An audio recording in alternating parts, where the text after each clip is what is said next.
তো আমি যেখানে আসছি এটা এই জায়গাটার নাম লগে আপনার মাটিপাড়ার ভিতরে কালীবাড়ি, এটা জায়গাটার নাম কি ছিল? বাণীভরতখোলা।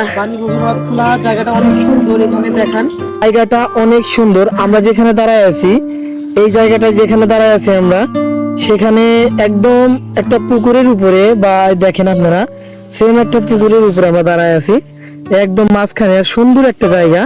তো এখানে জানা গেছে হরিণ, ফরেনার কিছু ফিশ, অনেক কিছু আছে। তো আমরা সবাই সবকিছু আপনাদেরকে দেখাবো। তো চলুন শুরু করা যাক।